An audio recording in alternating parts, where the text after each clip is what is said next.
இயேசுவுக்கே புகழ். அன்பார்ந்த சகோதர சகோதரிகளே, இன்று நம்முடைய தியானத்தின் இறுதி நாள். உண்மையிலே ஒரு மகிழ்ச்சியோடு, நன்றி நிறைந்த உள்ளத்தோடு நான் இங்க நிற்கிறேன். கடவுள் நம்மீது, என் மீதும் உங்கள் மீதும், நம்மீது எவ்வளவு இரக்கம் காட்டினார் என்பதற்கு அளவே கிடையாது. எவ்வளவு மகிழ்ச்சியா இருக்க தெரியுமா? இத்தனை நாட்கள், முதல் நாள்ல இருந்து இன்றைக்கு இந்த கடைசி நாள் வரைக்கும் எவ்வளவு அற்புதமா அவர் வல்லமையோடு நம்மை வழி நடத்தினார். நான் அவரை மட்டும் தான் பார்த்தேன். எனக்கு வேற ஒண்ணுமே தெரியல. எனக்கு பார்வை இல்லை.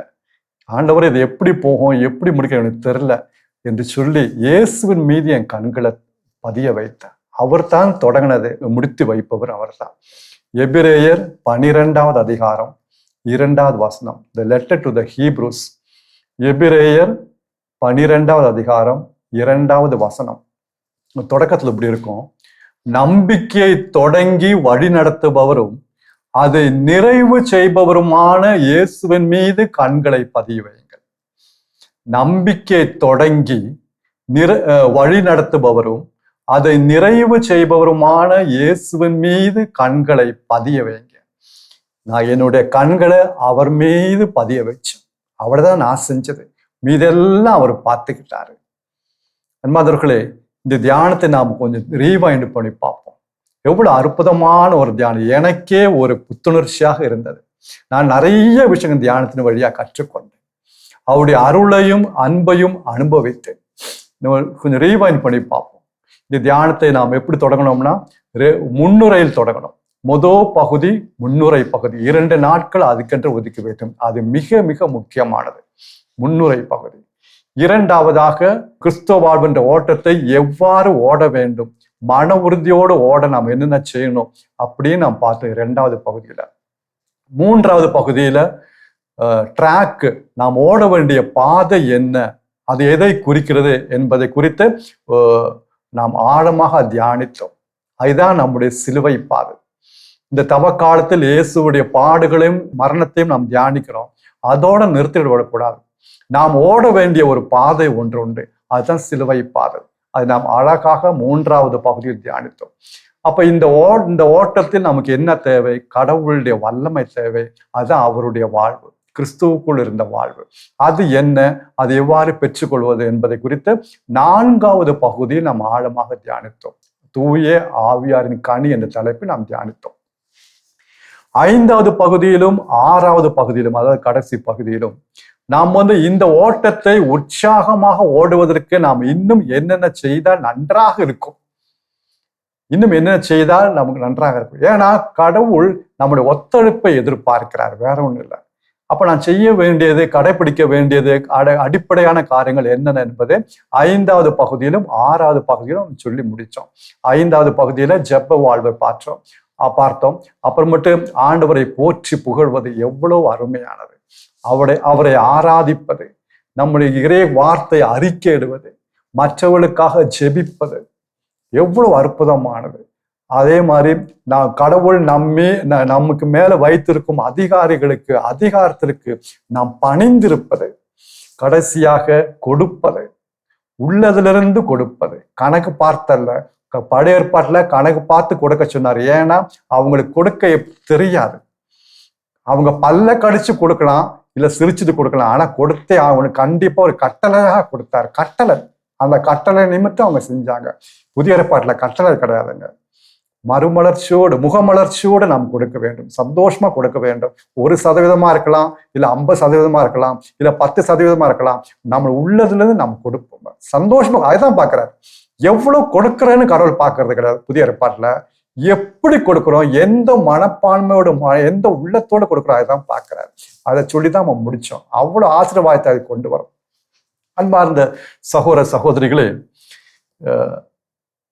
ஒரு எச்சரிக்கையோடு இந்த தியானத்தை முடிக்க விரும்புகிறேன். எச்சரிக்கை எப்பவுமே நல்லது, அது நமக்கு உதவி செய்யும். இப்ப நம்ம வண்டி ஓட்டிட்டு போறோம், சாலை ஓரத்துல, ரோட் ஓரத்துல எவ்வளவோ எச்சரிக்கை பலகை எல்லாம் இருக்கு பாத்தீங்களா? Warning, speed breaker ahead, men at work, எவ்வளவு எச்சரிக்கை. அது மட்டும் இல்லைன்னா என்ன ஆயிருக்கும், எவ்வளவு விபத்தை நாம் சந்திக்க வேண்டியது இருக்கும்.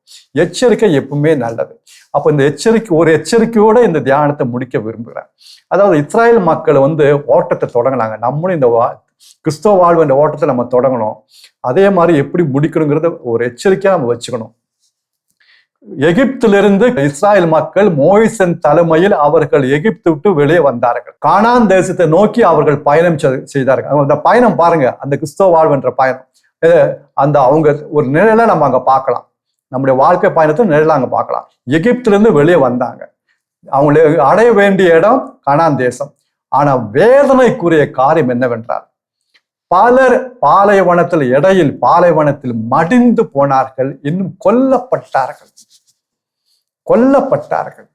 அந்த கனான் தேசத்துல போய் அவர்கள் போய் சேரல. நிறைய பேர் போய் சேரல.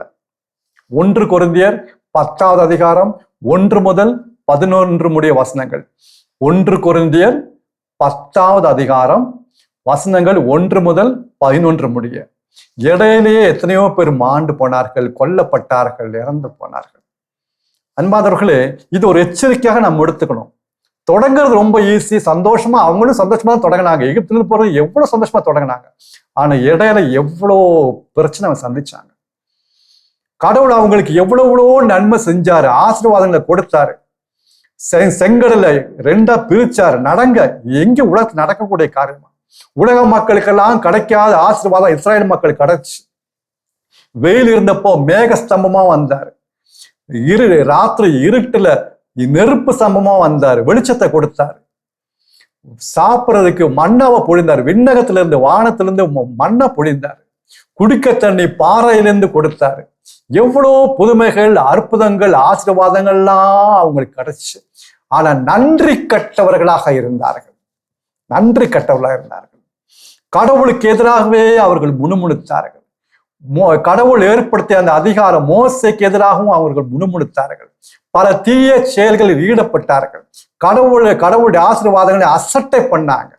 அவங்களுடைய உடல் சுகத்துல அவங்க ஈடுபட்டாங்க.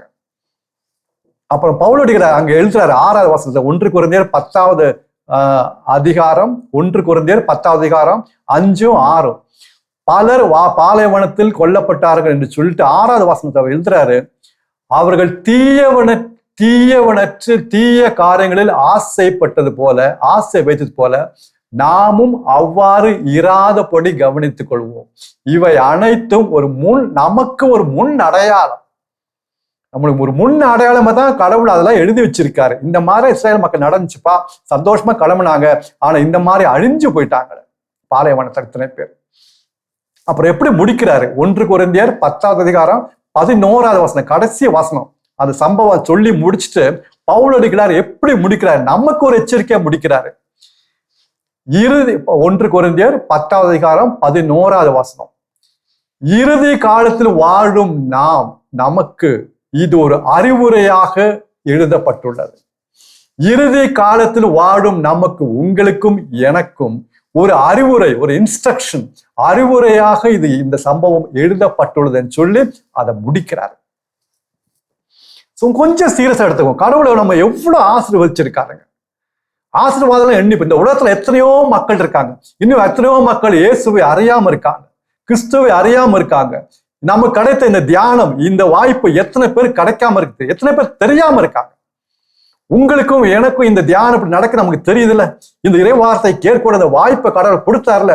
எவ்வளவு நன்றி உள்ளவர்களா இருக்கணும், எவ்வளவு நன்றி உள்ளவர்களாக நம்ம இருக்க வேண்டும். எத்தனை பேருக்கு தெரியாதுங்க.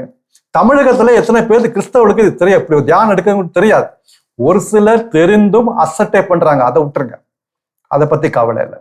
ஆனா எத்தனை பேருக்கு தெரியாம இருக்காங்க, எத்தனை பேர் கேட்க முடியாத சூழ்நிலை இருக்காங்க, மருத்துவமனையில இருப்பாங்க, ஏதோ பிரச்சனை இருப்பாங்க, கேட்க முடியும். ஆனா நமக்கு கேட்க ஒரு வாய்ப்பு கடவுள் கொடுத்தாரு. இது எவ்வளவு வல்லமையுள்ள செய்திங்க இந்த செய்தி. நாம என்ன செய்யணும், எப்படி செய்யணும், எங்க போன தவித்து கொண்டிருந்தோம். கடவுள் அருமையா தியானத்தின் வழியாக நம்மோடு பேசினார். நிச்சயமா இந்த ஓட்டத்தை யாரெல்லாம் ஒரு நம்பிக்கையோடு தியானத்தில் பங்கெடுத்தார்களோ அவர்கள் ஒவ்வொருவரும் ஓட்டத்தை ஓடி முடிப்பாங்க. தூய ஆவியானவர் நமக்கு உதவி செய்வார். நம்முடைய ஒத்துழைப்பு அவருக்கு தேவை, அவ்வளவுதான். அன்பாக இதோட நிறுத்தி விட வேண்டாம். இந்த அடிக்கடி போட்டிகள், இது 5வது பருவம் நம்ம முடிச்சது.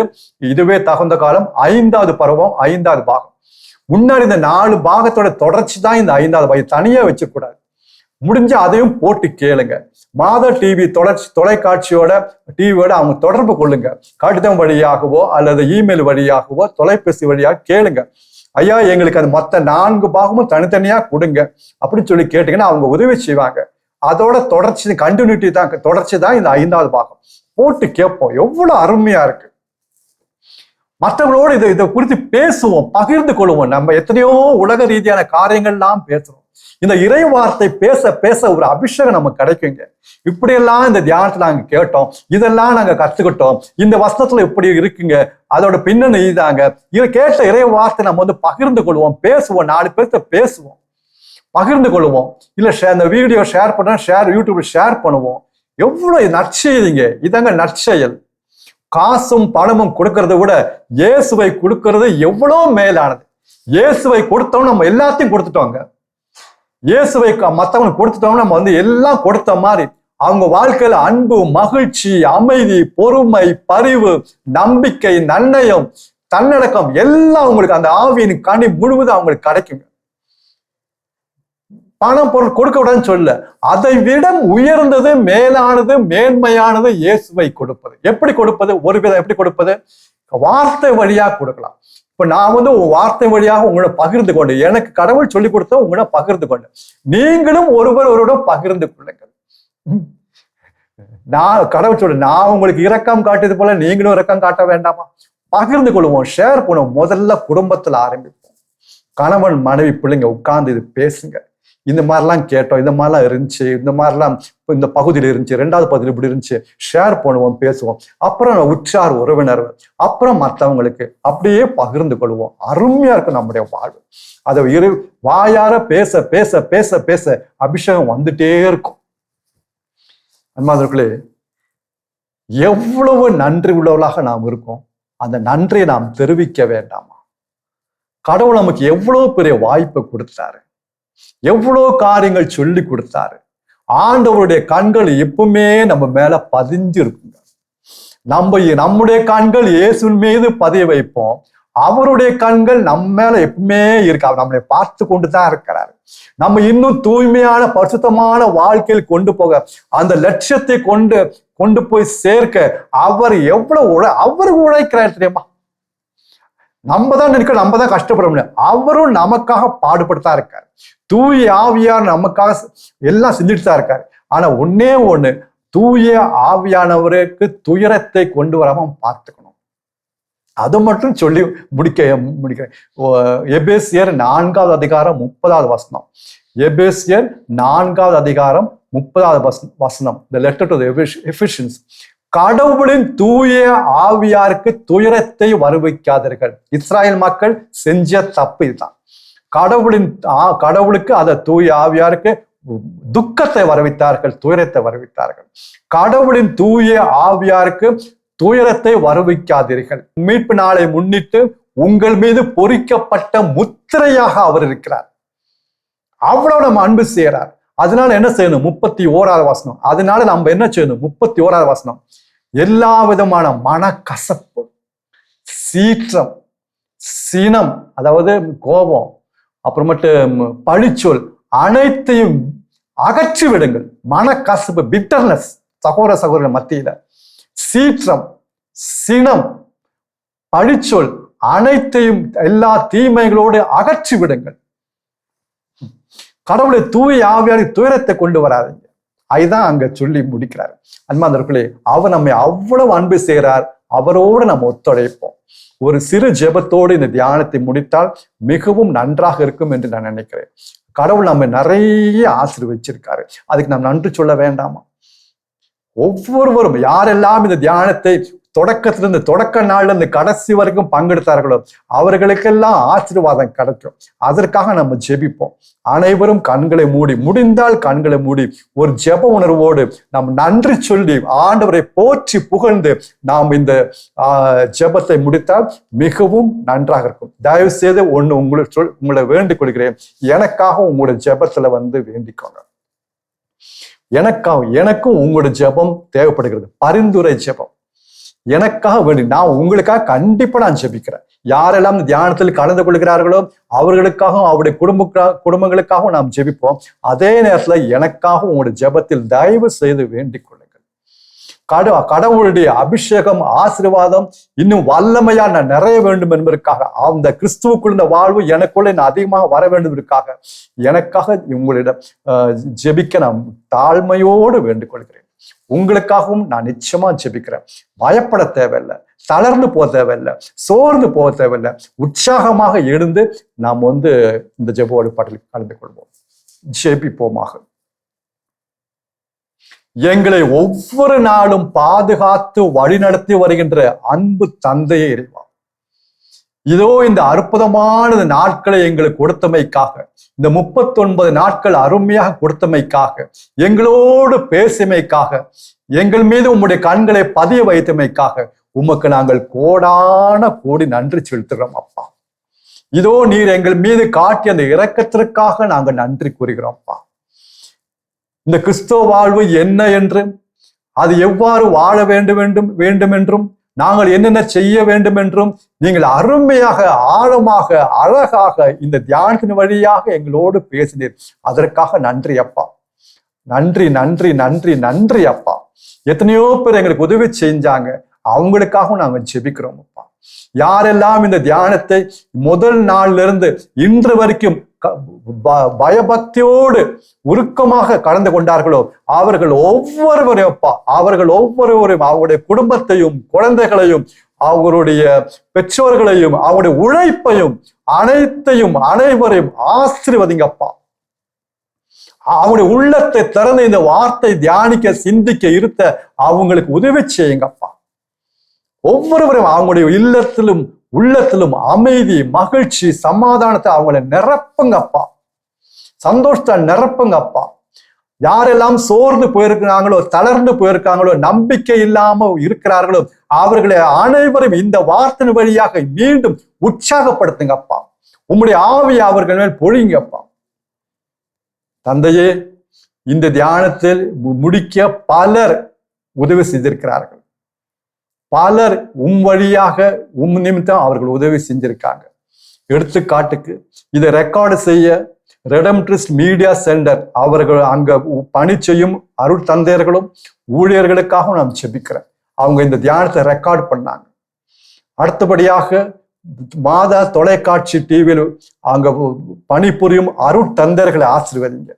அங்கே பணிபுரியும் ஊழியர்களை ஆசீர்வதிங்க. அவங்க செய்வது பெரிய ஒரு ஊழியம், நற்செய்தி பணி. அவர்களையும் அவங்களுடைய குடும்பங்களையும் நிறைய ஆசீர்வதிங்கப்பா. நிறைவா ஆசீர்வதித்தரலும். அதே போல எனக்கு தனிப்பட்ட முறையில் இறை வார்த்தை வாசித்து கொடுத்த ஒரு சில சகோதரிகள், எனக்கு வாசிக்க முடியாதுன்னு தெரிந்து அவர்கள் எவ்வளவோ தியாகம் செய்து அந்த இறை வார்த்தை பைபிளை எனக்கு வாசிச்சு காட்டினாங்க. அவங்களுடைய வேலையெல்லாம் ஒதுக்கி வைத்து எனக்கு வாசிச்சு காட்டினாங்க. எப்பா, அவங்களையும் உங்க முன்னாடி கொண்டு வரேன். அவங்களையும் அவங்களுடைய குடும்பங்களையும் நிறைவாக ஆசீர்வதிக்க.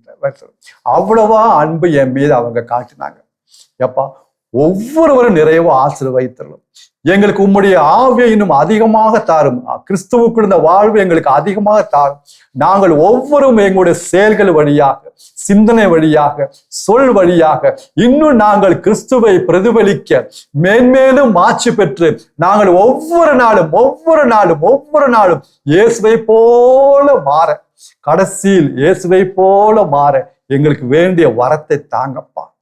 எங்களுக்கு என்ன செய்யணும், ஏது செய்யணும் எங்களுக்கு தெரியாது. இன்னும் அதிகமாக, ஆழமாக இந்த வார்த்தை குறித்து வெளிப்பாடு இன்னும் எங்களுக்கு தாங்கப்பா. நம்பிக்கை எங்களுக்கு தாங்கப்பா. அன்பிறைவா, இந்த மன்றாட்டுக்கள் அனைத்தையும், நாங்கள் கேட்டது அனைத்தையும் எங்கள் ஆண்டவராகிய இயேசு கிறிஸ்து வழியாக நாங்கள் கெஞ்சி மன்றாடுகிறோப்பா. இந்த மன்றாட்டை கேட்டறலாம். அன்பார்ந்த சகோதரர்களே, நாம் இறைவனுடைய ஆசீர்வாதத்துக்காக நாம் ஜெபிக்க போறோம். ஆசீர்வாதத்துக்காக நம்ம ஜெபிப்போம். முடிந்தால் தலை வணங்கி, ஆண்டவரே எங்களை ஆசீர்வதியும், எங்கள் குடும்பத்தை ஆசீர்வதியும் என்று நாம் ஜெபிப்போம். நிச்சயமா அவர் ஆசீர்வதிப்பார். ஆண்டவர் உங்களோடு இருப்பாராக. ஆண்டவராகிய இயேசு கிறிஸ்து உங்களை திடப்படுத்த உங்களுக்குள்ளும், உங்களை பாதுகாக்க உங்களுக்கு பின்னும், உங்களை வழிநடத்த உங்களுக்கு முன்னும் உங்களை ஆசீர்வதிக்க உங்கள் மேல் இருப்பாராக. எல்லாம் வல்ல இறைவன், தந்தை, மகன், தூய ஆவி உங்களையும் உங்கள் குடும்பங்களையும் உங்கள் உழைப்பையும் உங்கள் பெற்றோர்களையும் உங்கள் வாழ்க்கை துணைவரையும் நிறைவாக ஆசீர்வதிப்பாராக. ஆமென். May God bless you.